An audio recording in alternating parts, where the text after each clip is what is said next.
Hi! Hi! In diesem Video wollen wir mit euch ein bisschen quatschen. Es gibt einiges zu erzählen und wir beginnen direkt. Das erste Gravel-Video war für uns ganz interessant zu sehen, wie das ankommt. Also rein klicktechnisch war das super. Es gibt so einen automatischen Vergleich der letzten 10 Videos auf YouTube Studio und das ist besser angekommen als zum Beispiel jedes Venedig-Rom-Video. Das war toll. Auch die Daumen-Hoch-Rate mit 90% war sehr gut. Vielleicht nicht so gut wie bei Venedig-Rom, da waren es glaube ich 98%. Also alles in allem eigentlich sehr gut. Warum spreche ich es dennoch an? Mit Blick in die Kommentare hat man gesehen, dass der eine oder andere Zuschauer es nicht geschafft hat, das Video richtig einzuordnen und deswegen helfe ich dabei nochmal. Also das war kein Radreisevideo, das war krass anspruchsvolles, sportives Fahrradfahren. Ja? Und dass dabei nicht alles immer super einfach ist, das hat man eben auch gemerkt und das darf man eben auch sehen. Ne? Es war halt nicht nur auf Easygoing gemacht, sondern es war ein sehr realistisches und 100%ig authentisches Video. Und dann am Ende beider Tage waren wir komplett fix und foxy, aber sehr glücklich, dass wir es geschafft haben, trotz aller Widrigkeiten, Schlamm und Abfahrten und was weiß ich. Ja, und dann lädt man das Video hoch und dann kommen da teilweise so negative Kommentare. Ja, da wundert man sich wirklich schon. Ich habe dann am Anfang einfach immer stumpf ein Herzchen gegeben, einfach mit Liebe geantwortet. Habe mir das angesehen. Ja, da kam so Sachen wie, wenn das so weitergeht, dann entziehe ich euch meinen Kanal, mein Abo. Und ja, also warum drohe ich denn einem? Ja? Also dann mag ich ihn anscheinend ja gar nicht. Also warum hast du uns überhaupt abonniert? Ja? Also befasst dich doch mit Sachen, die für dich positiv sind. Ja? Oder ja, dann falsche Behauptungen, Unterstellungen, die einfach ja, schlichtweg nicht stimmen. Ja? So wie nur Mario hat das gewollt oder Anne macht das nur für ihn und so weiter. Sie will ja weiterhin E-Bike fahren, was einfach nicht stimmt. Ja? Dann gab es auch so absolut negative Aussagen wie Anne hat ihr Lächeln verloren. Also stimmt, ich glaube, seitdem hast du kein einziges Mal mehr gelächelt. Ne? Oder auch in dem Video hast du nicht gelächelt. Ja? Oder cool war auch die Aussage, die Leichtigkeit des Reisens ist verloren gegangen. Nochmal, es war keine Radreise, es war krass sportives Fahrradfahren. Ja? Also, ja. Und ich habe mir dann die Kommentare weiterhin angesehen und am zweiten Tag ging es dann so weit, dass jemand meinte, uns beide gegeneinander ausspielen zu müssen. Und da habe ich gesagt, nee, jetzt ist Schluss. Und dann habe ich alles gelöscht, was mir nicht gefällt. Das heißt, der das dann geschrieben hat, bekommt das eigentlich nicht mit, der sieht seinen Kommentar weiterhin, aber alle anderen eben nicht mehr. Und wenn es ganz bescheuert war, dann habe ich sogar auch den Benutzer auf dem Kanal geblockt. Das heißt, er kann schreiben, aber es sieht kein anderer mehr. Ja? Also ich muss nicht jedem hier auf dem Kanal ein Sprachrohr geben, das muss einfach nicht sein. Wir haben jetzt ja Gravel-Bikes und wir wollen jetzt aber nicht ausschließlich nur noch solche krassen Touren machen wie solche Orbit-Strecken, sondern natürlich auch klassisch unsere Radreisen weiterhin machen. Das Spannende wird jetzt sicherlich sein, dass wir mit einfach deutlich weniger Gepäck unterwegs sein werden müssen. Das heißt auch, dass wir schon uns überlegt haben, wir verzichten auf die Küche und müssten natürlich auch sonst unser Gewicht optimieren, aber klassische Radreisen bleiben bestehen. Ja, und auch mit dem Zelt, ne? Und auch mit dem Zelt. Ja, das ist auch noch wichtig, ne? Ja. Ja. Also es wird eigentlich eher spannender. Ja, das große Thema. Und wenn ihr mir einen Gefallen machen wollt, dann sagt bitte nicht Biobike. Ein Fahrrad ist immer noch ein Fahrrad. Also vielen Dank. Ja, wenn man E-Bike fährt, dann ist man mit so Fragen konfrontiert wie, wozu brauche ich denn ein E-Bike für einen Flussradweg? Nö, braucht man nicht, hat doch keiner gesagt. Oder wenn ich noch Fahrrad fahren kann, warum könnt dann ihr nicht? Doch, kann ich ja. Du kannst Fahrrad fahren und ihr könnt wahrscheinlich auch alle Fahrrad fahren. Es ist ja vielmehr die Frage, ob man mit dem, was an Fahrrädern so rumsteht, auch fährt. Also ob man es will. Also es ist keine Frage von brauchen oder können, sondern einfach, was will ich? Und da soll doch bitte jeder machen, was er will. Ich denke, für viele und auch für uns ist ein E-Bike einfach reine Freizeitbeschäftigung. Man kann das gut als Paar machen, man kann Leistungsunterschiede ausgleichen, der Radius erweitert sich. Ich kann ohne Probleme einfach mal 20 Kilometer zur Eisdiele fahren und es ist einfach sehr komfortabel. Der Komfort, den wir vom Auto alle gewohnt sind, hält jetzt mit dem E-Bike eben auch Einzug in das Fahrradfahren. Und das ist, denke ich, der große Reiz für viele einfach. Und auf der anderen Seite der Fahrradfahrer, der soll doch einfach froh sein, dass er noch den noch größeren Trainingseffekt hat. Er muss alles selber treten und soll doch einfach stolz darauf sein. Es bringt ja nichts, meine Meinung einem anderen aufzudrücken oder aufzuzwingen. Ne? Das bringt einfach nichts. Und wenn man als Fahrradfahrer auf einem Anstieg von einem E-Biker überholt wird, kann sich auch jeder Fahrradfahrer sicher sein, der E-Biker weiß, dass das, was er macht, gerade eine ganz andere Disziplin ist. Ja? Und wir wurden auch schon mal angemacht von einem Fahrradfahrer. Und da muss ich sagen, also wenn ihr durchs Fahrradfahren so schlechte Laune bekommt, dass ihr andere anschnauzt, dann probiert es doch mal mit dem E-Bike. Man kann einfach sagen, dass wir durchs E-Bike zum Fahrradfahren gekommen sind und jetzt wollen wir das eben alles selber schaffen. Wie kam das dazu? Ich bin hier eingezogen in die Wohnung Oktober 2020 und hier in 300-400 Metern beginnt der Odenwald und wenn wir vom Balkon runterschauen, schauen wir auf die Straße. Die führt hier schon hoch und wir sehen da gerade am Wochenende dann die vielen Rennradfahrer und ist auch immer die Frage, also ich stelle sie mir zum Beispiel, wenn wir schon so viel Fahrrad fahren, warum nicht dann nochmal sportlich betreiben? Und so war ich dann erst beim Rennrad. Rennrad hat eine sportliche Rahmengeometrie, geduckte Sitzhaltung und schmale Reifen und ein Gravelbike ist ja einmal eine Mischung aus diesem Rennrad, dann oftmals aber mit gemäßigter Rahmengeometrie, das heißt man sitzt ein bisschen aufrechter und es vereint dann gleichzeitig aber auch die breiteren Reifen, die man eher so vom Mountainbike her gewohnt ist. Ja, also sportliche Rahmengeometrie mit etwas breiteren Reifen, die es einem dann möglich machen, auch mal links und rechts der Strecke zu fahren, querfeldein einfach.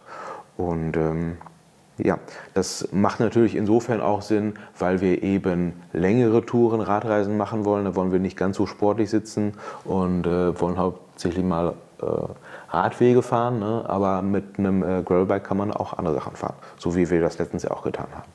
Und es geht ja auch bei uns darum, das gemeinsam zu machen. Und so waren wir dann relativ schnell vom Rennrad weg beim Gravelbike und Mountainbike kommt ja auch nicht in Frage, denn damit möchte man eigentlich nur hochfahren, um wieder runterzufahren und mit einem Gravelbike macht man eben die langen Touren, um anzukommen. Ne? So. Und ja, am Anfang, als ich dir davon erzählt habe, warst du erstmal gar nicht davon begeistert, weil du eben wir haben uns ja kennengelernt und es ging direkt mit dem E-Bike los und du hast das E-Bike immer sehr auch mit unserer Beziehung verbunden. Ne? Aber ja, mein Gedanke war halt, das Coolste wäre, wenn Anne das genauso möchte wie ich. Und das habe ich ihr gesagt. Und dann haben wir beide mal eine Probefahrt gemacht und dann war es auch um dich geschehen. Und dann haben wir uns weiter informiert und viele Podcasts gehört, YouTube-Videos. Da können wir Enjoy Your Bike sehr empfehlen. Und ja, so war es dann um uns geschehen und gerade auch in der Wartezeit, die ersten Monate, da wolltest du nie die Wochenenden verplanen und weil ich immer anderen dachte, Terminieren die Fahrräder kommen. Ja, genau. Und wir könnten doch bald Fahrrad fahren, aber nee, war dann leider nicht so.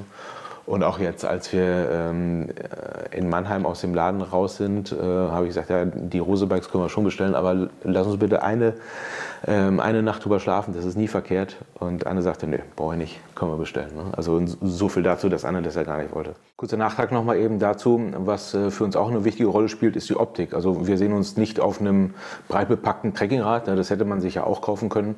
Wir mögen eher das schlanke Design, wo sich dann die Bikepacking-Taschen auch gut einfügen. Das ist so ein bisschen windschnittiger. Das gefällt uns eben auch gut. Ich denke, ganz entscheidend ist, dass wir ja jetzt diesen Umstieg unbedingt wollten und so nimmt man einfach auch ein paar Kriterien in Kauf, die jetzt vielleicht im Vergleich etwas anders sind. Gerade bei der Federung merkt man jetzt schon, also die nicht mehr vorhandene Federung, es ist vom Fahrverhalten her etwas ruppiger im Gelände. Man spürt wirklich auch die Handgelenke nochmal deutlich mehr. Aber ich setze da einfach auch noch auf einen Trainingseffekt, dass auch das besser wird. Ja, man merkt wirklich auch die Beanspruchung in den Armen. Muskeln sind nach der Tour auch, spürt man. Ja, bei mir wahrscheinlich noch das krampfhafte Festhalten. Ja. Aber wie gesagt, das ist ja alles gewollt und deswegen nimmt man das einfach auch in Kauf und nimmt es jetzt auch gar nicht als irgendwas Negatives irgendwie, finde ich, wahr. Ja.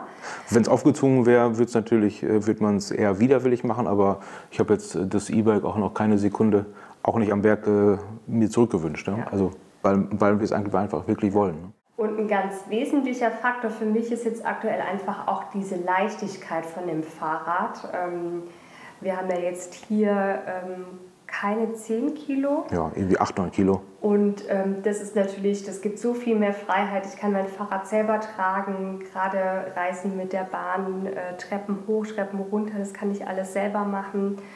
Sowohl auch noch natürlich mit dem, wenn wir die ganzen Taschen und das Gewicht dran haben. Auch das traue ich mir zu, vom Gewicht her das zu tragen. Und es gibt so viel Freiheit. Ja, bisher warst du mal angewiesen auf mich und jetzt kannst du es einfach selbst. Genau. Und das ist richtig cool.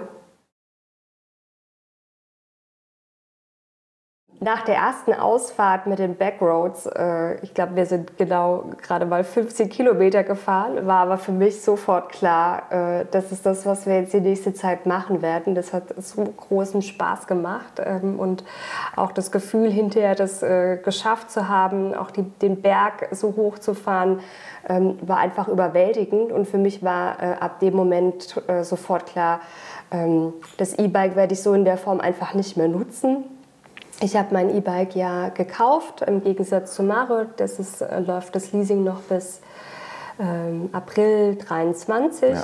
Und deswegen war einfach bei mir klar, ich verkaufe mein Super Delight, weil ich einfach möchte, dass das wieder in gute Hände kommt und ist ja auch in gute Hände gekommen und wird jetzt einfach wieder genutzt. Und das ist ja für ein Fahrrad einfach, finde ich, das, was entscheidend ist, dass man das auch benutzt. Ja. Und so ist es manchmal. Man kauft sich Sachen, nutzt sie für eine bestimmte Zeit und wenn man es einfach nicht mehr so in der Form nutzt, dann gibt man es einfach auch wieder ab oder verkauft es. Ja. Und schafft Raum für Neues. Ne? Ja. Genau. Und vielleicht auch, also es hat nichts mit dem E-Bike-Fahren an sich zu tun oder mit den Super Delights, das ist alles gut. Nur wir wollen jetzt eben Gravelbike fahren. Ja. Bei meinen YouTube-Auswertungen sehe ich in den Statistiken, dass ca. 50–60% der Zuschauer keine Abonnenten sind und bei den Suchbegriffen ist auch Mario Dorn der absolute Top-Suchbegriff. Das heißt für mich eigentlich, die Leute wissen, was sie sehen möchten. Sie müssen nur immer wieder danach suchen, weil sie nicht abonniert haben. Und ich glaube, das liegt nicht daran, weil sie nicht abonnieren wollen, sondern einfach, dass viele kein Google-Konto haben, mit dem man sich dann auf YouTube anmeldet. Also YouTube gehört ja zu Google. Und da wollte ich einfach mal Werbung dafür machen, dass der eine oder andere sich doch da mal anmeldet, weil die User Experience ist einfach besser. Also welche Vorteile hat das? Einmal auf der Startseite werden euch passendere Videovorschläge gemacht. Man kann auch, wenn einem jetzt der ein oder andere Kanal gar nicht interessiert, kann man mit Rechtsklick darauf gehen und sagen, bitte keine Videovorschläge mehr von diesem Kanal und dann kommt da auch nichts mehr. Wenn ich aber in der Suchzeile diesen Kanal eingebe, finde ich das immer noch, aber Videovorschläge kommen nicht mehr. Oder eben, man kann auch abonnieren, man kann kommentieren, Glocke und so weiter und Benachrichtigungen. Und es gibt eben dann auf YouTube diesen Punkt Abos, da sind alle Abos aufgelistet und in dem Hauptbereich werden dann die letzten Videos eben angezeigt. Also was haben meine Abonnenten heute hochgeladen, was gestern, was letzte Woche und so weiter. Also man braucht nicht mehr Mario Dorn eingeben oder was weiß ich oder Alpe Adria Radweg. Ja? Also da findet man eigentlich alles dann an einem Platz, das ist sehr komfortabel. Und eine Riesenfunktion ist auch der Verlauf, also welche Videos ich in der letzten Zeit geschaut habe. Oftmals guckt man ein Video an von 20 Minuten, wird aber nach 10 Minuten unterbrochen und am nächsten Tag möchte man das Video nochmal weitersehen, kann sich aber vielleicht gar nicht mehr an den Titel dran erinnern und dann ist ganz einfach, ich gehe in den Verlauf und sehe gestern, das Video war's, klicke drauf und kann dann an dem Zeitpunkt ab da wieder weiter gucken. Also das ist einmal noch ein großer Vorteil und Ich selber schaue zum Beispiel die YouTube-Videos eigentlich 90% auf dem Fernseher. Aber auf dem Fernseher dann einen Suchbegriff einzugeben mit der Tastatur, die auf dem Bildschirm angegeben ist und mit den Pfeiltasten, bis man da mal Alper-Adler-Radweg eingegeben hat, ja, da vergeht eine Minute.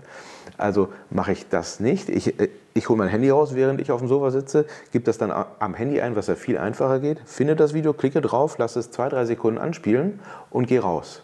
Nämlich dadurch ist es dann im Verlauf und dann wechsle ich wieder zum Fernseher, gehe da in den Verlauf und klicke dann auf das Video und gucke dann. Also die User Experience ist eben, wenn man angemeldet ist auf YouTube, viel besser. Wie geht das? Wenn ihr rechts oben in YouTube kann man sich anmelden und dann sagt er anmelden mit YouTube-Konto. Da habt ihr dann in den meisten Fällen, denke ich mal, keins.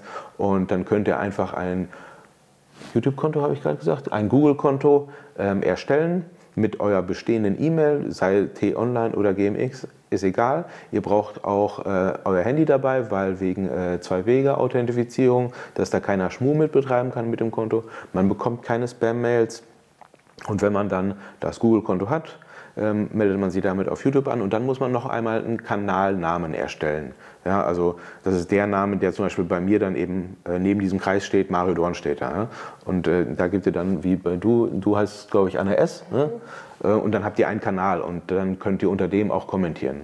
Das bedeutet nicht, dass man da etwas hochladen muss. Also ganz viele Kanäle sind einfach leer, weil sie nur gucken. Alles gut. Und ja, also da würde ich euch gerne mal die Hausarbeit aufgeben.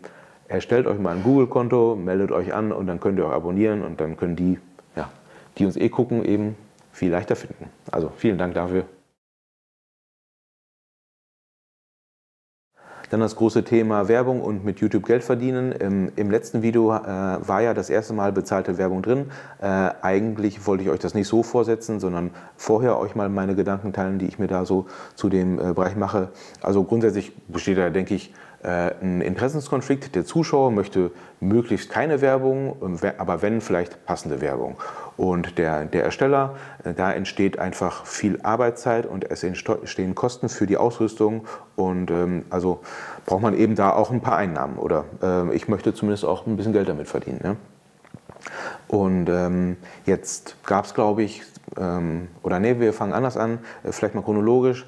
Das Schnellste, womit man Geld verdienen kann, ist, wenn man ein Video hochlädt und ich zeige vielleicht meinen Campingstuhl. Ja? Und dann kann man, wenn man sich auf Amazon mit einem Partnerkonto anmeldet, kann man Affiliate-Links, also Produktlinks erstellen. Die kann man dann in die Videobeschreibung reinpacken und wenn man draufklickt und der Zuschauer dann darüber bestellt, bekomme ich eine kleine Provision von ein paar Prozent. Ja? Ist nicht teurer, aber ich habe halt auch ein bisschen was davon.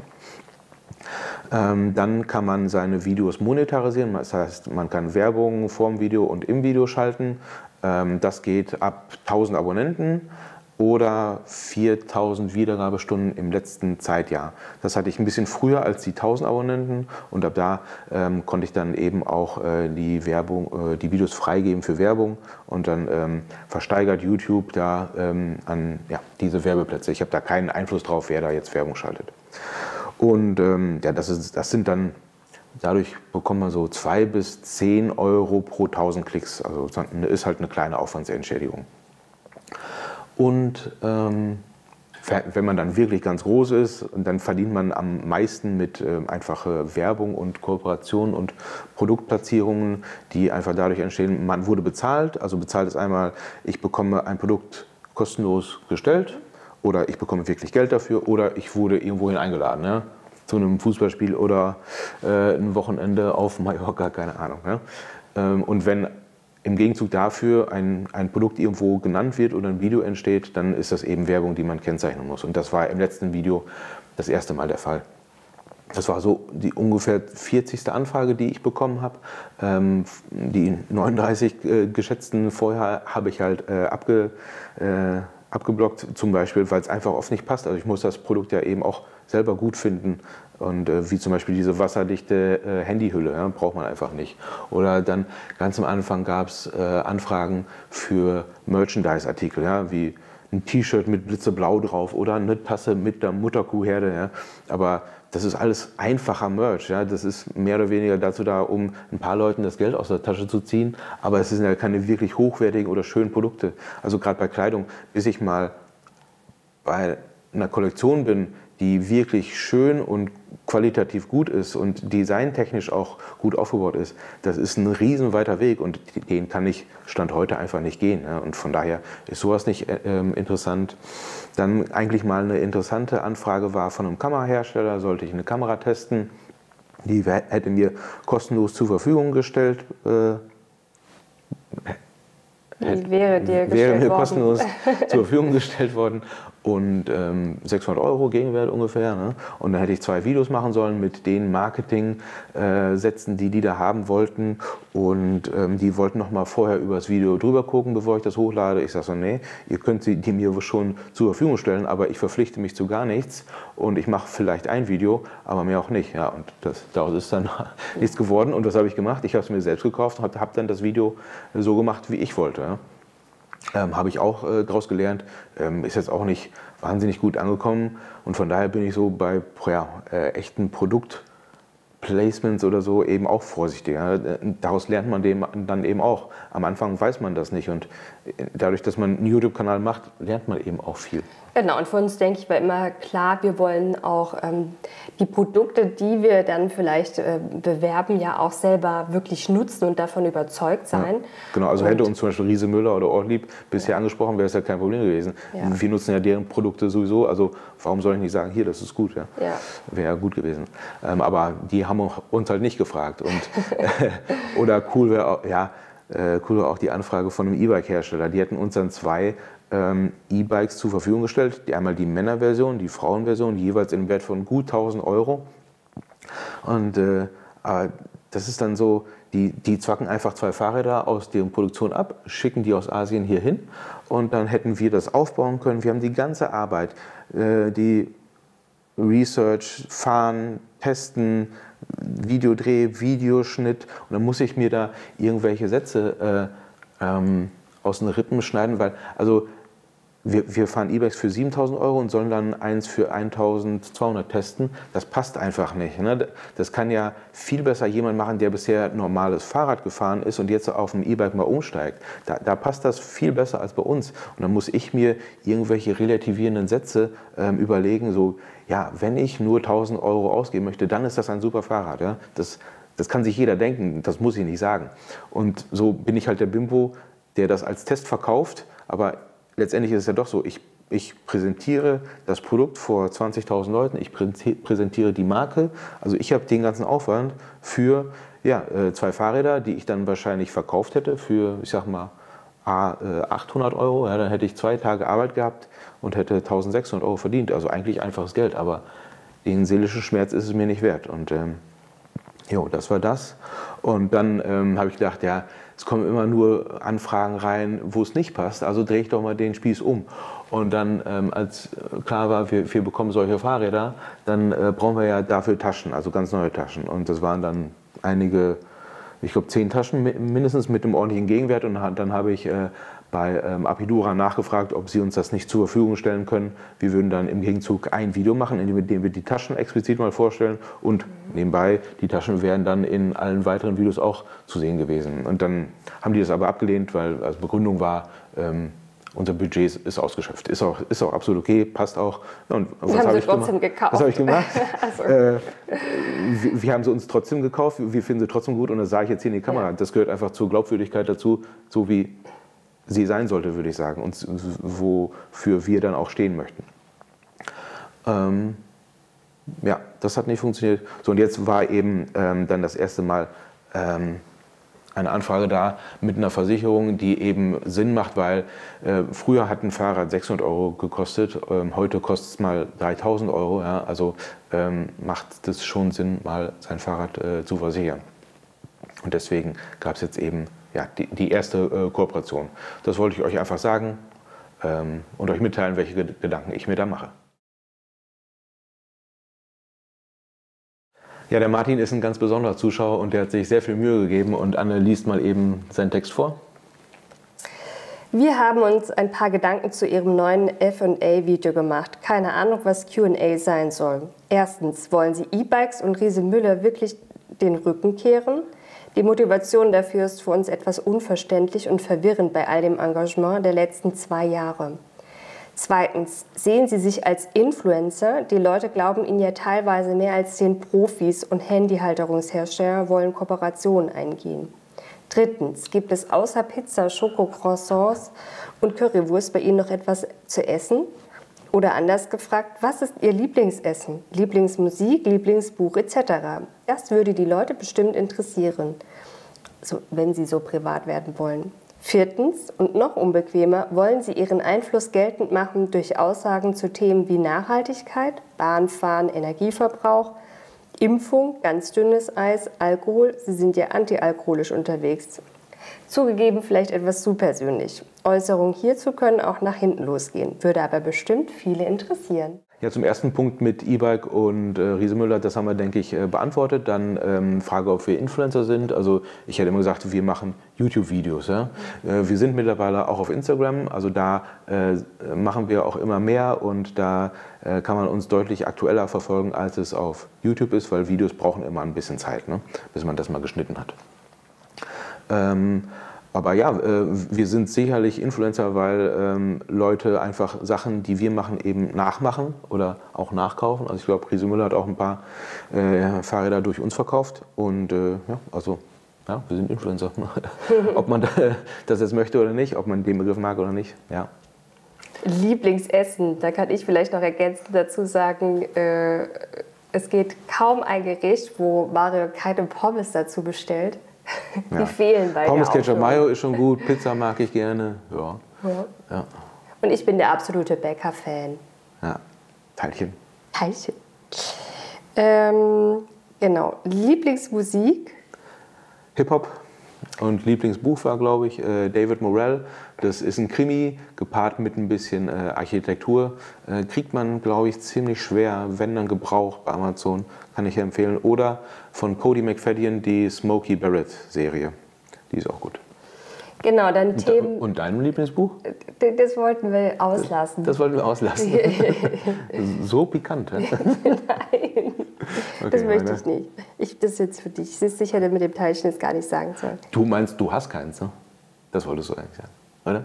Egal, weiter. Genau, Themen zur Nachhaltigkeit. Ja, Nachhaltigkeit. Zum Beispiel aktuell haben wir wieder unsere Sommerreisen schon wieder geplant mit der Deutschen Bahn. Ja, genau. Also beide mit der Bahn, nicht mit dem Auto.